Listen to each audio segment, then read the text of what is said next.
இந்தியாவில் 56% நோய்கள் ஆரோக்கியமற்ற உணவு முறையால் ஏற்படுவதாக இந்திய மருத்துவ ஆராய்ச்சி கவுன்சில் தெரிவித்துள்ளது.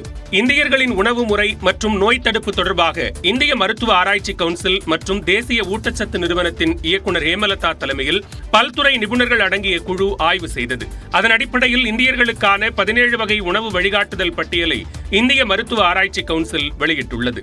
அதில் சரியான உணவு முறையில் தானியங்கள் மற்றும் திணை மூலம் கிடைக்கும் கலோரி 45% இருக்க வேண்டும் என்றும், இறைச்சி, பருப்பு உள்ளிட்டவற்றிலிருந்து 15% கலோரியை எடுத்துக் கொள்ள வேண்டும் என்றும் அறிவுறுத்தப்பட்டுள்ளது.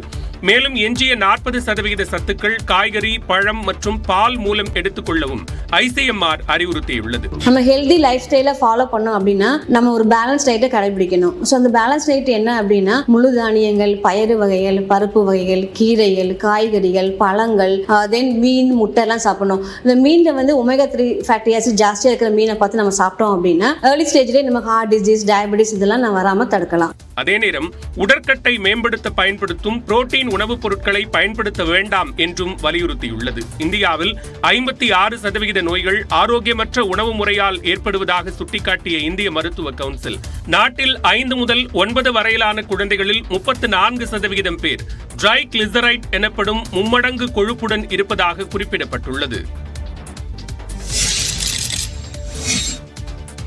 சென்னையில் ஆபரண தங்கத்தின் விலை ஒரே நாளில் சவரனுக்கு 160 ரூபாய் குறைந்துள்ளது. தங்கத்தின் விலை கடந்த மார்ச் மாதம் முதல் அதிக ஏற்றத்தோடு காணப்படுகிறது. அதன் உச்சமாக கடந்த மாதம் இதுவரை இல்லாத வகையில் தங்கம் விலை ஒரு சவரன் 55,000 ரூபாயை கடந்தது. அட்சய திருதியையான வெள்ளிக்கிழமை மட்டும் ஒரே நாளில் 3 முறை விலை உயர்ந்த தங்கம் சவரனுக்கு 1,240 ரூபாய் அதிகரித்தது. அதன்படி 6,770 ரூபாய்க்கு விற்பனை செய்யப்பட்ட 1 கிராம் தங்கம் 20 ரூபாய் குறைந்து 6,750 ரூபாய்க்கு விற்பனை செய்யப்படுகிறது.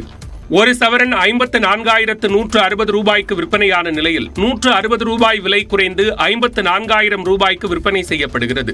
91 ரூபாய் 20 காசுகளாக இருந்த 1 கிராம் வெள்ளியின் விலை 70 காசுகள் குறைந்து 90 ரூபாய் 50 காசுகளாக உள்ளது. 1 கிலோ வெள்ளி 700 ரூபாய் குறைந்து 90,500 ரூபாய்க்கு விற்பனையாகிறது. இந்தியாவில் 56% நோய்கள் ஆரோக்கியமற்ற உணவு முறையால் ஏற்படுவதாக இந்திய மருத்துவ ஆராய்ச்சி கவுன்சில் தெரிவித்துள்ளது. இந்தியர்களின் உணவு முறை மற்றும் நோய் தடுப்பு தொடர்பாக இந்திய மருத்துவ ஆராய்ச்சி கவுன்சில் மற்றும் தேசிய ஊட்டச்சத்து நிறுவனத்தின் இயக்குநர் ஹேமலதா தலைமையில் பல்துறை நிபுணர்கள் அடங்கிய குழு ஆய்வு செய்தது. அதன் அடிப்படையில் இந்தியர்களுக்கான 17 வகை உணவு வழிகாட்டுதல் பட்டியலை இந்திய மருத்துவ ஆராய்ச்சி கவுன்சில் வெளியிட்டுள்ளது.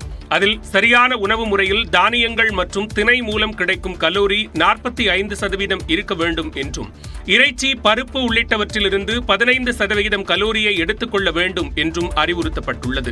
மேலும் எஞ்சிய 40% சத்துக்கள் காய்கறி, பழம் மற்றும் பால் மூலம் எடுத்துக் கொள்ளவும் ICMR அறிவுறுத்தியுள்ளது. நம்ம ஹெல்தி லைஃப் ஸ்டைலை ஃபாலோ பண்ணோம் அப்படின்னா நம்ம ஒரு பேலன்ஸ் டயட்டை கடைபிடிக்கணும். ஸோ அந்த பேலன்ஸ் டயட் என்ன அப்படின்னா முழு தானியங்கள், பயறு வகைகள், பருப்பு வகைகள், கீரைகள், காய்கறிகள், பழங்கள், தென் மீன், முட்டை எல்லாம் சாப்பிடணும். இந்த மீனில் வந்து omega-3 ஃபேட்டி ஆசிட் ஜாஸ்தியாக இருக்கிற மீனை பார்த்து நம்ம சாப்பிட்டோம் அப்படின்னா ஏர்லி ஸ்டேஜ்லேயே நம்ம ஹார்ட் டிசீஸ், டயபெட்டிஸ் இதெல்லாம் நம்ம வராமல் தடுக்கலாம். அதே நேரம் உடற்கட்டை மேம்படுத்த பயன்படுத்தும் புரோட்டீன் உணவுப் பொருட்களை பயன்படுத்த வேண்டாம் என்றும் வலியுறுத்தியுள்ளது. இந்தியாவில் 56% நோய்கள் ஆரோக்கியமற்ற உணவு முறையால் ஏற்படுவதாக சுட்டிக்காட்டிய இந்திய மருத்துவ கவுன்சில், நாட்டில் 5 முதல் 9 வரையிலான குழந்தைகளில் 34% பேர் ட்ரைகிளிசரைட் எனப்படும் மும்மடங்கு கொழுப்புடன் இருப்பதாக குறிப்பிடப்பட்டுள்ளது.